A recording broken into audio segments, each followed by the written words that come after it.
Hey everyone, welcome back. This is CNY Conversations. I'm your host, Jason Klink.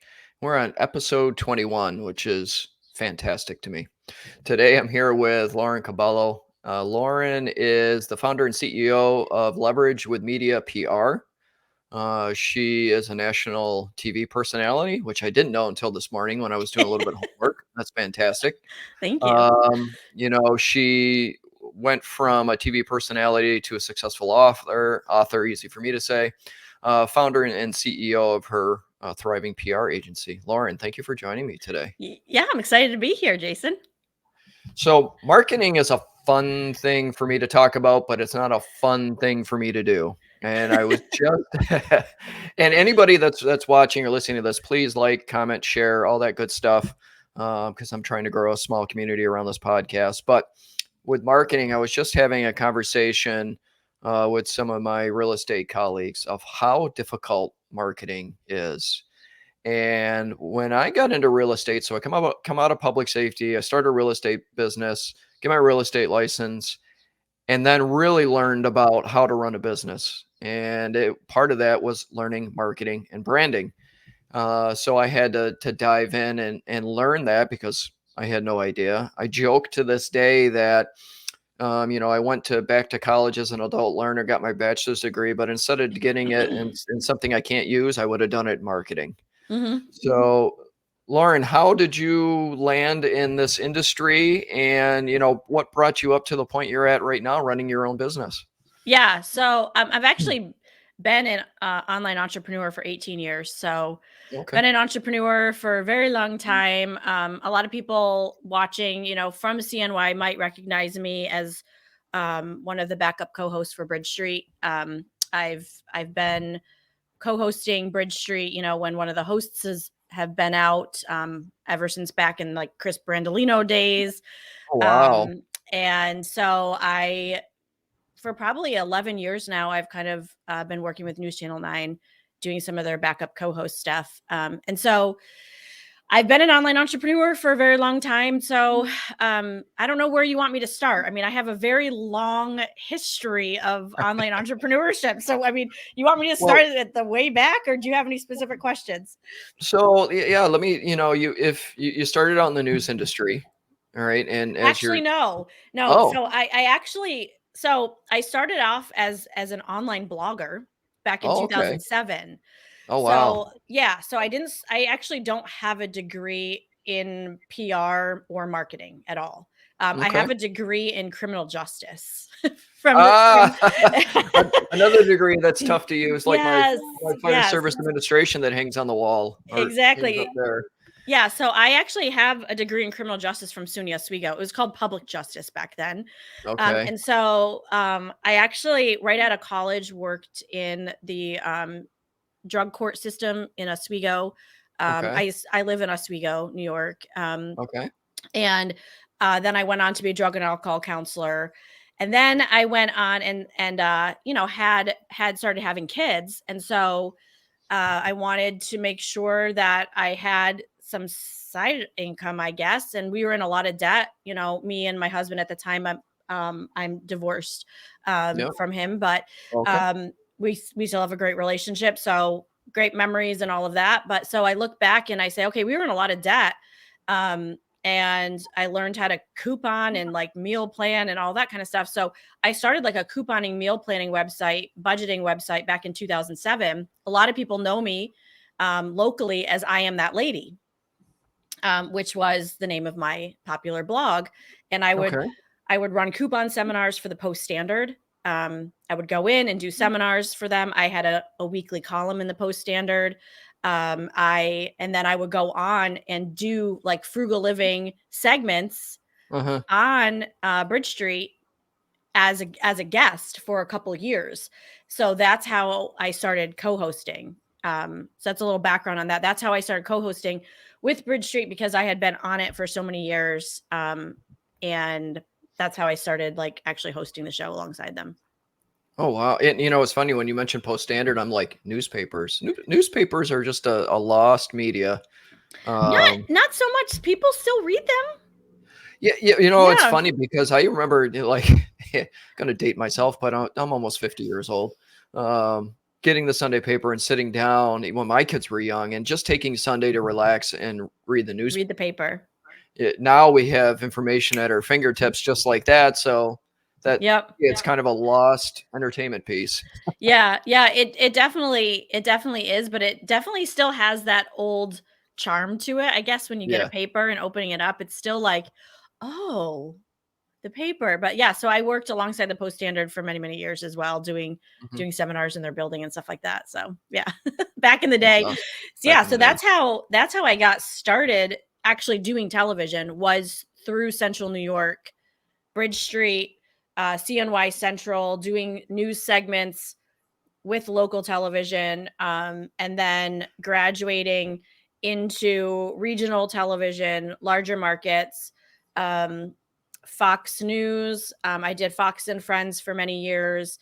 Larger market television shows would reach out to me Wow. in New York City.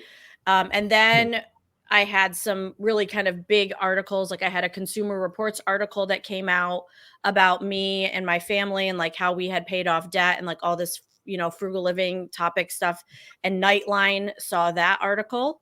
And then Nightline flew to Oswego and did like a big story on me and my family, which then turned into a Good Morning America segment, which then turned into a Today Show segment, which turned into a 7-year long regular spot on the Today Show with Hoda and Jenna, which then, I started doing Rachel Ray, and I've done Rachel Ray as a regular guest for over 6 years now, I believe, and just did my Oh, last segment with her in February, but the show just ended taping in May officially. So yeah, I've done all national television for the past 10 years in the frugal living personal finance topic before and then have my agency that I started last year. oh, so you just started Leverage with Media last year. Yeah, officially. Okay. Officially, we launched Leverage with Media PR last year, and really the goal of it was to help other online entrepreneurs use media to scale and leverage their brands to the next level. So using marketing, I mean, marketing and PR are kind of two different things. They can Right. overlap a lot of times, but getting them on national television, getting people on national television. Even we have some local clients that I do their local PR for. If they write books or they have an event coming up, and getting them press to get more eyeballs on what they're doing. That's that's fantastic. I love it. I mean, you just went from growing. Oh, they're dropping my mic. You went from growing, from being a local media, um, local media activities, and then it's just amazing how one piece of content, one article, one blog, whatever it might be, and it gets in front of the right eyes. And now you're on national TV, you're doing national spots. And I think anybody with a podcast, that's where we want to be. Hmm. But, do you find it to be such a crowded space when you're getting into like PR and marketing and getting in front of the right eyeballs? It can be, and I will say that it wasn't by luck that I got to where I am. I mean, yes, I had the Consumer Reports article, but I worked hard to get that article and to Yeah. position my brand to be in a place where I could get that attention. I think we're all waiting, maybe sitting and waiting for that next right person to see our stuff, but Yeah. really positioning your brand and who you are with the right branding and the right messaging so that when the eyeballs do come to you, they know exactly what you stand for and what you do, and that's going to be a really effective way. So I worked really hard on the branding and the messaging and getting enough of myself out there so that when the big eyeballs came, I was ready. So I want to just put that out there, that we can't just sit and wait for everybody to come to us without doing the hard work, to get to that place. So strategically, once one big eyeball comes, it's like, okay, strategically, what do I do? What's the next step? and so I didn't get there by mistake. It was like, okay, I've got this one lead. Mhm. What's the next step? Who am I going to reach out to next? I hired a PR firm. We went to the next level. We strategized what shows, what's trending. So, yes, it can be crowded, especially if you don't know what the heck you're doing in the space, to say what makes you stand out, what makes you different, how do you pitch yourself, how do you brand yourself differently. Yeah. Um, and to be, I always, there's two sayings that I love in business. Number one, if you talk to everyone, you talk to no one. And Ah, yes. that the riches are in the niches, obviously. So to be Yep. super branded with what you're doing is so important when it comes to anything that comes to marketing and PR. Yeah, branding's one of the things that I've learned quite a bit about, but I struggle the most with. Mhm. And it's, I try to when I got into as a real estate agent, and I dove into learning from like Gary Vee and some of the others that are big in the space. Um, I didn't want to be one of the real estate agents that's do a video or they do a post and it's buy or sell, buy or sell, buy or sell. Um, I wanted to kind of develop my own brand, so Mhm. to say, even though I got my hands in a lot of different things. Um, and it's been, I mean, for a guy that, growing up, going through high school and college, we didn't have social media. I didn't need to Right. learn about it. And then, really one of the more important things I took from a real estate coach was if you're not seen, you're unseen. Yep. And, if you're not able to put yourself out there in order to gain some type of following for what you're building, it'll be a lot harder to get it built. Um, do you find that, some how difficult is it to, kind of streamline and niche down the message of a brand if you're trying to be you, but you're also trying to work on different ventures or opportunities? Yeah, I think that's a great question because I think that a lot of us entrepreneurs, I have kids, so there's this movie Up, and I don't Yep. know, there's so Very many familiar. memes. There's so many memes of that dog that's always so distracted by the squirrel, right? It's like Oh yeah. squirrel, right? Yep. And I think all of us are like that, right? We see a shiny object and we want to go and do this, and we want to do this, and we want to start this, and we want to, right? Yes, we're all guilty of that. Yep. We want to do everything. And so to really, do one thing well at a time is something that I've always attempted to do, right? Like set up the website well, Hmm. set up the branding well. Um, then what's the next step? And what's going to be the next income generating thing? Not just like for fun or like for ego or for whatever. What's going to actually bring me the money and what's the strategy behind the money? And I think, people look at people like Gary Vee and, I've spoken at some of the same conferences of him, and they say, "Oh, like, how did he get so big?" And it's strategy. It's strategy He's very and strategic. turning off the noise of Yep. everything else that doesn't fit into that strategy, and doing, quarterly planning and things of that nature. And, I have a lot of people that, have come up to me in the years and been like, "How did you grow so big? Like, how did you get on all this national television? Like, you're so lucky." And I'm like, "There was no luck Yeah. involved." Like, I am a hustler. Like, I Yeah. have stayed up all night to film TV segments and video courses, and I have strategized and spent hundreds of thousands of dollars on branding and personal development and coaching and, um, you know, conferences and, like, all of those things strategically to pay off. So, to answer the question is, I think that really it takes, niching down, but also being very strategic about what is the goal? What are you Yeah. trying to do here? Are Yeah. and then backtracking from that. Yeah. I had an opportunity to have a business coach, earlier this year.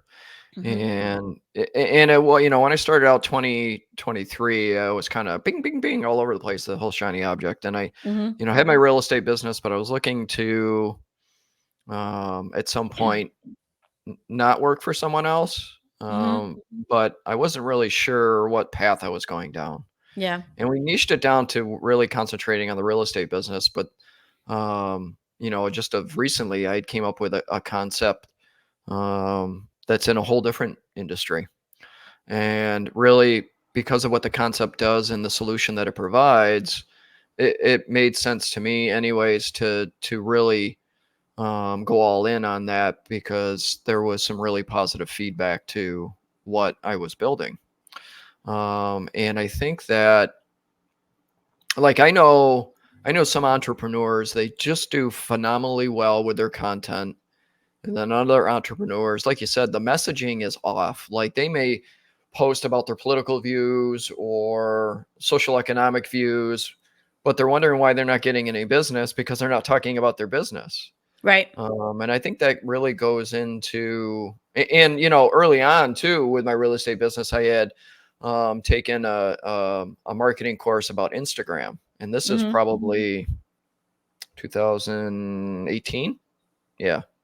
And through Michelle Berman and Berman Media, I had taken her course, and that's really when I started to, and that was just about Instagram, about content calendars and content creation and messaging and everything that went with it. Do you?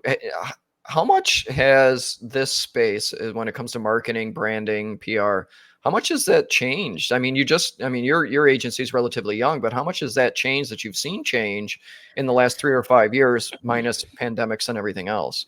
Right. Yeah, no, I think that's a great kind of segue into talking about like how even PR has changed, right? And how even the media landscape has changed because Yeah. yes, the PR agency being branded as itself has only been around for a little more than a year, but I've been doing PR and consulting work for years Hmm. in the space, as just myself. And so you got to kind of look at, I actually started and branded the PR agency at itself other than just under my personal LLC because what I was seeing was a big kind of disconnect between influencers, entrepreneurs, and thought leaders and PR agencies. So we have PR who typically is very old school. Yep. We want to make sure that we have people in magazines, online, print, and TV. And we actually specialize in national broadcast television at our agency Okay. for a specific reason, and I'll explain that in a little bit. But so so I kind of saw this like old school PR is dead. Like the way that people are doing PR is old, it's cumbersome. It's like the same thing, they say like PR's been around for a certain amount of time. Like we've been doing PR for 25 years and they've been doing the same style of PR for 25 years, but the media landscape is completely different. And I know this because I've been on television for 16 years, right? Or Right. for 15 years, I apologize. So, um, so when I'm looking at the difference between, PR and marketing and all of that, we really have to kind of take a deeper look in what's changed in the media landscape, right? PR Hmm. is no longer just television, media, um, newspapers, print, magazines, all of that. We're talking about influencer relationships. We're talking about influencer marketing. We're talking about TikTok marketing. We're talking about TikTok ads, all of those kind of things. So to Right. really have a really good dynamic PR campaign, you really do need to have influencer marketing included in that and sprinkled throughout any good PR strategy. So what I did with my with leverage with media PR is kind of took a look from, okay, how do we create like a really good TV campaign or TV segment based on my experience of being on TV for so long, knowing what the national shows are looking for, knowing what makes a great TV personality. How do I train people up to be those types of people? Um, Help them sell their books or their courses or things of that nature, and then stream that in and sprinkle that in with influencer relationships, getting people relationships with brands, with other larger companies and things of that nature, because I've worked in that field for 15 years. You know, I've been a spokesperson. I've worked with some of the largest personal finance companies, because I wrote in personal finance. My last book was called The Recovering Spender. So I've worked as a spokesperson for Aldi. I've worked as a spokesperson for eBay. They sponsored my documentary when my book came out. Like those kind of things. How do we include PR in those types of activities? And so that's really kind of where we shine as an agency. And that's different from what other people are doing. So it's changed. I mean, PR is changed. Like we're seeing when you do a TV segment, a lot of people are like, TV's dead. Okay, well, the ratings don't say that, but what you do get now for TV is like you still get that like aha moment of like, oh my gosh, you've been on the Today Show 40 Right. times? Right. You've been a regular on the Rachel Ray Show for 6 years? You still get that reaction. But Yeah. then on top of that, they split all of your clips up and put them all over TikTok and tag you. They Mhm. split the clips up and put them all over Instagram and YouTube and tag you. So you're getting all of this other social media love from huge websites that you wouldn't have gotten otherwise. So so that's That's kind of, so just think about it that way. yeah, no, that's so on point. I mean, regardless of streaming or show streaming platforms, there's still eyeballs on primetime television. Mhm. There's still eyeballs on those talk shows that have been steadfast for long periods of time, like Rachel Ray and Today's Show and so on, Ellen Mhm. DeGeneres and so on. Do you think that the art of storytelling is kind of lost itself? I know I'm a big fan. I got the book right up there. Big fan of Story Brand by I was just gonna say that. yep, by Story Donald brand. Miller. And I think that when even newer entrepreneurs are trying to develop their story, develop their brand, that the art of storytelling. I had to remind myself this of recently because I just created a new website for a new venture, and as I created the first version. I'm looking at it, I'm like, that's awful because it doesn't tell the story of what we're trying to convey. Mhm. So I had to redo it. How difficult is it to develop story, to tell the story, and is it kind of a lost art? Yeah. I think that that's a great, so I love story brand, and a lot of what we do with our clients is based on story brand, right? Hmm. Of how do we create a captivating story that goes behind the brands of everybody that we're talking about. And when it comes to pitching clients, that has to be the main crucial central point of all of our client pitches is, what is the story? What is the heartfelt feeling behind what is actually going on, with this client, with the media presence and all of that. And I'll tell you that my personal finance brand was all story brand created, right? Hmm. So I think the problem that's happening right now is everybody is so like, consumed with like quick wins, is that they're Yeah. not taking the time to sit and read a actual book, like read a book, an actual book, like a lot Yep. of books, or Yep. listen to it when they're on the treadmill or something, Yep. and take the time to do it the right way. Everybody's just jumping to try and be famous, whether on TikTok Yeah. or Instagram or YouTube, all of that they're not taking the time to do it the right way. I was at a conference last year, doing a keynote, and a guy who has, mind you, 2 million TikTok followers came up to me, and he was like this 21-year-old guy. And he said, "So tell me, like, how do you make money? Like, explain the whole website thing to me." And I was like, I quit. Like, I quit. Like, this, Ah, like, we have lost, yes, we have lost the art of content creation if we don't even know what a website is. I'm like, dude, my website just sits there and makes me like 10,000 a month, just sitting there, because I've built this brand Brand, yeah. around it for Yep. years, and you're sitting here hustling, trying to make 10 videos a day on TikTok, and you're not making a damn thing. Yeah. Is that working? Like, your ego might feel good, but let me tell you something, like, something's working and something's not, and what I'm doing is working. So we've got to get off this train of trying to be internet famous. Now that Yeah. does play a role in the branding. That does play a role in the overall strategy of what we all need to be thinking about. We all need to be on TikTok. And I'm speaking to myself because you know what? Like, I'm not as good as I should be, but we've all got to have this that is part of our strategy. Right. But again, strategy. Like, we're not going to just take spaghetti and throw it up against a wall anymore because it's just not going to work. So I think people need to slow down and they need to like Yeah. really think about what's the story, what's the feeling, what's the heartfelt emotion behind Mhm. this. Um, Yeah, that's crucial. that's so interesting because I think that's just the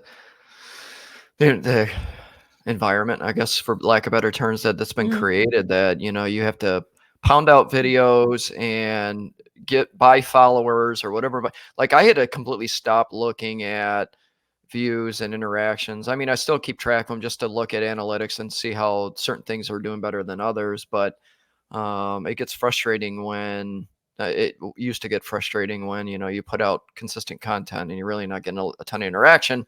But then you could go 2 weeks later and somebody says to me, I saw your podcast, it was really great, you really put together a great episode, whatever it might be, and it's like, oh, all right, so it is worth it. Yep. And it's, I mean, 20 years ago I never would have thought I'd be creating a podcast or Hmm. putting videos on TikTok and Instagram, because I wasn't an overly outward person. I don't Hmm. find myself very entertaining.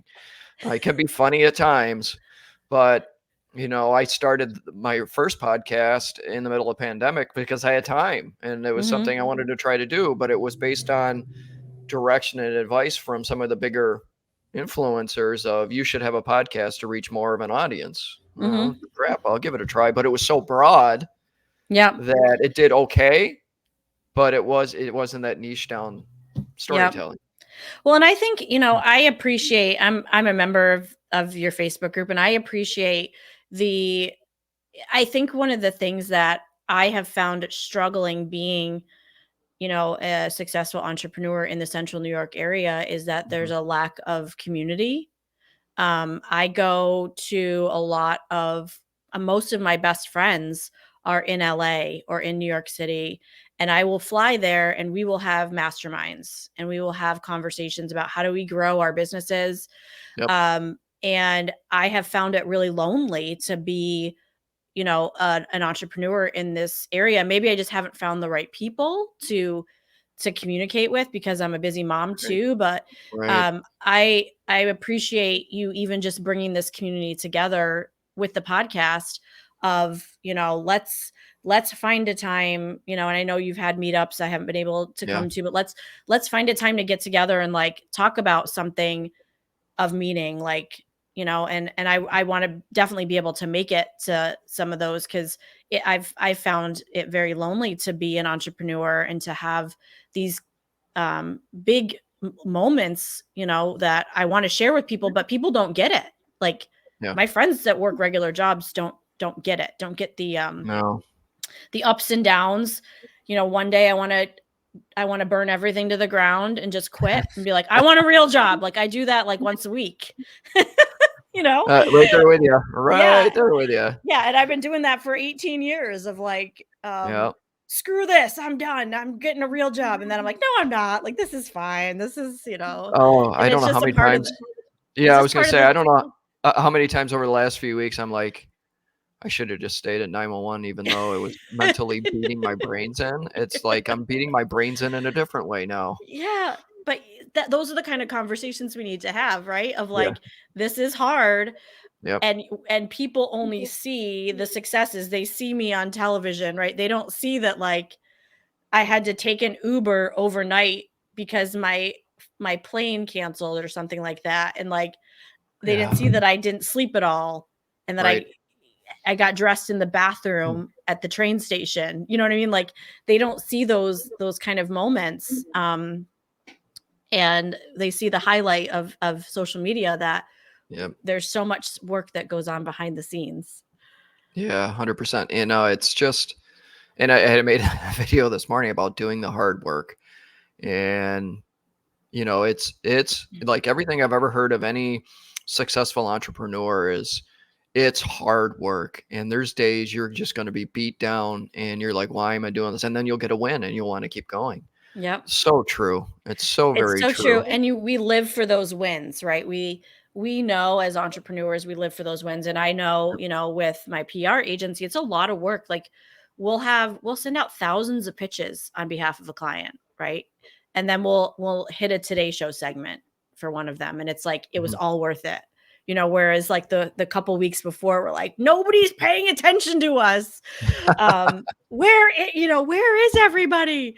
Right. Nobody's answering our emails. And then we'll land Right. a huge segment like that. And then we're all like, we love PR. It's like, We love um, what we do we love today. what we do. And I mean, we love what we do anyway. I Yep. have like some of the most amazing publicists on my team that have been in the industry. We have like over 100 years of collective experience on my team, and Mhm. um, some of the best publicists that actually used to work for like Fox News and the Today Show that came over to PR and work alongside with me. And I'm just incredibly grateful to be able to do what I do. And like the goal I think for me is to help other online entrepreneurs use PR to leverage their businesses to the next level.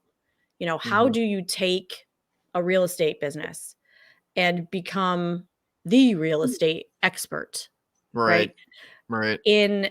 in New York State or in the country. And Mhm. um, some of our authors in the past couple of months we've been able to successfully do this with, and it's such a joy to see our authors succeed. That we some of them that we have and experts succeed. So that really makes all the hard work worth it. That's awesome. Now that's a good segue into, and one of the questions I did want to ask you is how do you see technology in specific like AI changing your industry? Hmm. So, excuse me, I don't really see it changing our industry as much because really, I think PR has a lot to do with personal relationships, who Mhm. and all of that. Mhm. What we're using it for is, creating pitches, finding that a lot of the pitches that the pitch creation, like finding different ideas on how to use the story brand method to create different pitches and story ideas. It's really been helpful for us to develop really unique kind of pitch strategies. Mhm. We actually, a lot of when you're reaching out to journalists for big publications, they're putting everything through an AI filter to see if it is AI generated, and then Oh wow. you'll get blacklisted from that publication. So there's Oh a wow. lot of information that is very against AI, and technology and that. What we Mhm. are seeing a lot of through the pandemic, news stations are notoriously like 10 years behind everybody else, right? Right. And so thankfully what the pandemic did for broadcast media is it woke everybody up and got them on track with like the rest of the world. So there's a lot more broadcast media opportunities because of Zoom. So a lot of our clients are zooming in across the country to LA, Chicago, Detroit, all of Washington, D.C., all of the big major markets without having to travel. So that's when in the past it was like only in studio. Mhm. So that's really helped our clients' budgets. Um, we're seeing some interesting stuff when it comes to like podcasts is that people are starting AI generated podcasts Yeah. where they can film their voice once and then use that voice to create an entire podcast with a script. So for things like audiobooks, we represent a lot of authors. So authors are no longer having to record their own audiobooks. They can use an AI and it sounds like their actual voice Yep. to do an audiobook in a half an hour instead of 3 days, Wow. which it took me um 3 days to film my audiobook. But now AI can do it in, a matter of minutes, and it sounds exactly like me.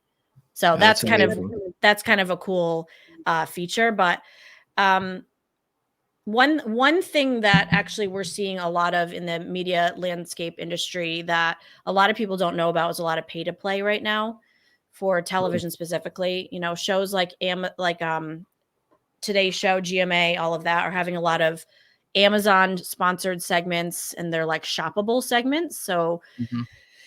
So there's a lot less like earned media, which is pretty much like we pitch you out and then you get a segment on the Today Show or GMA or Ah, Fox News okay. or anything like that, because Mhm. there's a lot more pay to play because news stations aren't making as much money from advertisers.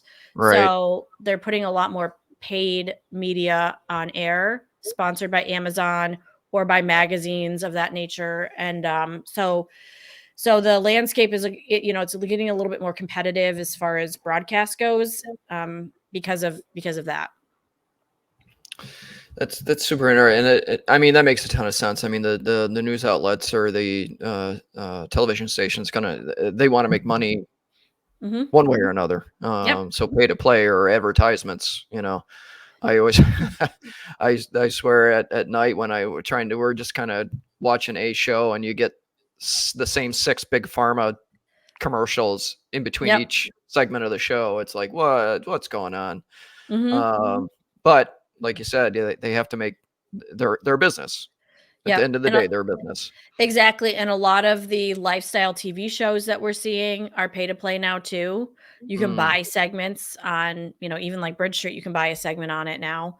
Um, and if you're not in local Syracuse and you want to get on Bridge Street, you're paying a price to right. get on the show. So Mhm. a lot of those like 10 a.m., 11 a.m. shows, you're paying money to get on those shows to advertise. So we're seeing a lot more of that technology being used um, in the news industry, which is newer than what it was before. Sure, absolutely. Tell you what, I could probably pick your brain and deep dive into Yeah. marketing and PR for 3 hours, but I'm not Joe Hmm. Rogan just yet. Um, so what's some things you have on the horizon? Any big projects, any big happenings? Yeah, so we're actually heading out to New Orleans, me and my team, next month to sponsor a big conference.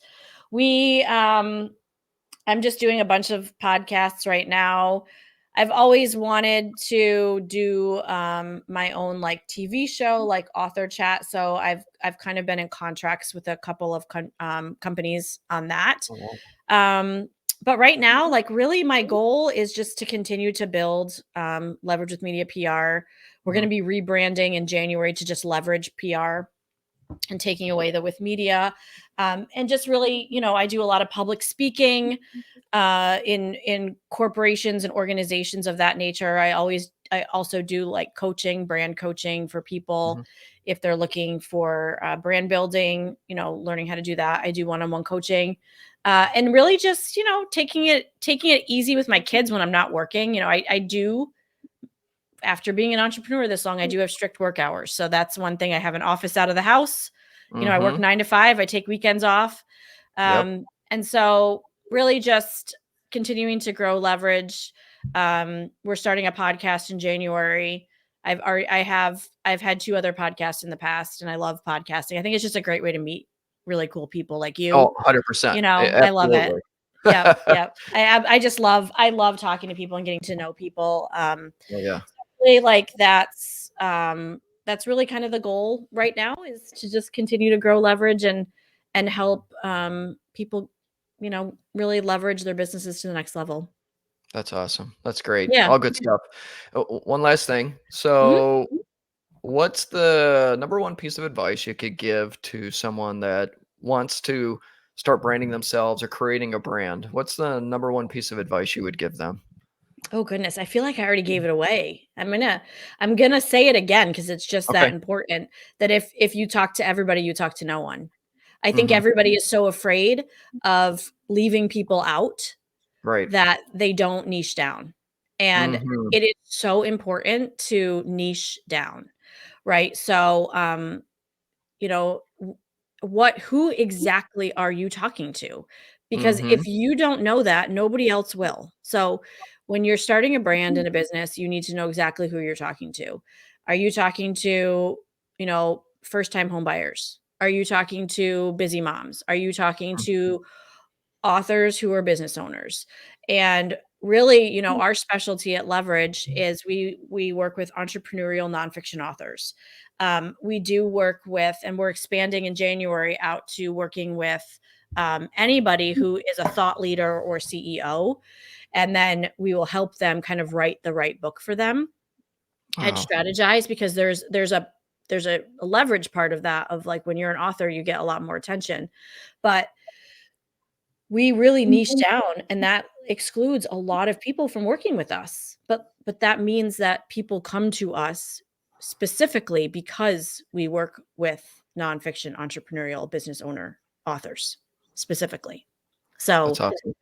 you need to be able to be confident in the niching down, and it helps so much with marketing. Even like you can go to Chat GPT and be like, give me 20 TikTok hooks for nonfiction entrepreneurial authors who want to leverage their business. Boom, you'll have it. Boom. And then I'll have all the videos done in an hour. You know what I mean? Yep, Like yep, if I don't have that, like what am I even talking about? right, Like who's going to find me? right. Yep. So it just helps so much. Yeah, for sure. ChatGPT is my marketing best friend. I So, know. Me uh, too. Love it. Love it. Lauren, I appreciate you taking the time to jump on the podcast. It's such great information. I'd love to have you back sometime and just a Yeah. deeper dive into anything. Yeah. But I would love that. what's the best way for people to connect with you? Yeah, they can go to leveragewithmedia.com. Um, and then they can also find me at Lauren at leveragewithmedia.com. They can find me on Instagram. I'm at Lauren underscore Cobello, or they can find all of our work with what we do with our clients at Leverage with Media on Instagram as well. So people can reach out to me, either on Instagram or email me if they have any questions or want to work with us. We have a great team in place. And then they can see what kind of outlets we're getting our clients on: Fox News, CNN, Today Show, Good Morning America, all of those, amazing Wall Street Journal. Like it's my team is amazing. So I'm grateful. That's awesome. Great Yeah. stuff. And if for some reason you can't seem to find Lauren anywhere, just reach out to me. I'd be happy to connect you. Drop a comment on this video if you're watching the podcast. But as always, please, share this among the masses. Let us know what you think of the episode. If there's any specific information that you would like to ask Lauren or pick her brain, like you said, collaboration masterminds, that's the place to be, especially if you're a Yeah, business owner or an entrepreneur. for sure. And hopefully we'll meet up at one of your meetups soon, right? Yes, yes. I'm planning for one soon. I'm hoping to get the Facebook group together in November for one last hurrah for the year, and then see what next year will bring as far as those networking events. Yep. So, but that's the plan I have in my head, is to do something in November before the That'd be holidays great. really ramp up. So with that, Lauren, thank you again. Such a Thank you. pleasure. Such great information. It's great to see somebody local just doing huge things, and Thank you and so I much. applaud you for that. Awesome. All right, guys. Like I said, like, comment, share, and until our next episode, take care of yourselves, take care of each other, and have a great day.